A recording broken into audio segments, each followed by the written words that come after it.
आज दसरा, आजचा दिवस प्रत्येक शिवसैनिकांकरता अत्यंत महत्त्वाचा। आजच्या दिवशी शिवाजी पार्कवर उद्धव ठाकरे काय बोलणार याकडे सगळ्यांचंच लक्ष असतं।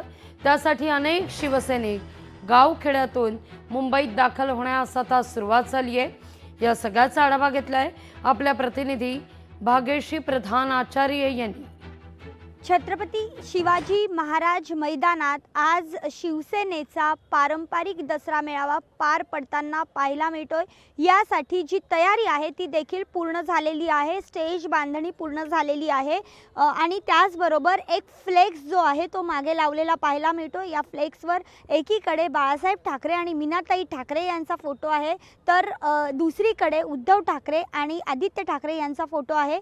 त्याचबरोबर विचार ठाकरेंचा आणि आवाज महाराष्ट्राचा अशा पद्धतीचा संदेश जो आहे तो या बोर्डवर लिहिलेला पाहायला मिळतोय। खरं तर हा जो मेळावा आहे तो शिवसैनिकांसाठी अत्यंत महत्त्वाचा असा मेळावा मानला जातो। आज पूर्णतः ढगाळ वातावरण पाहायला मिळतंय। गेले 2 ते 3 दिवस मुंबईत पाऊस होता आणि त्यामुळेच या शिवाजी पार्क मैदानामध्ये प्रचंड चिखल झालेला पाहायला मिळतोय। जिथे जाऊ तिथेच पाणीच पाणी पाहायला मिळतंय। मात्र या चिखलामध्ये देखील खुर्च्या ज्या आहेत त्या मांडण्यात आलेल्या आहेत। येत्या काही वेळात पाऊस पडण्याची शक्यता देखील नाकारता येत नाहीये, कारण वातावरणच ढगाळ झालेलं आहे।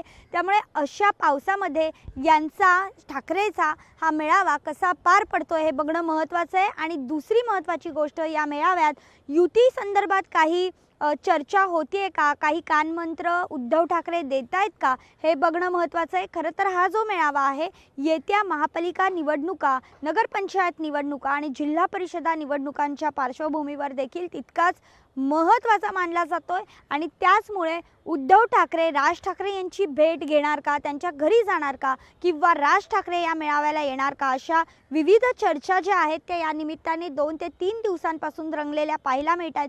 त्यामुळे आज या सगळ्या नाट्यमय घडामोडी नेमक्या काय घडतायत हे बघणं महत्त्वाचं ठरणार आहे।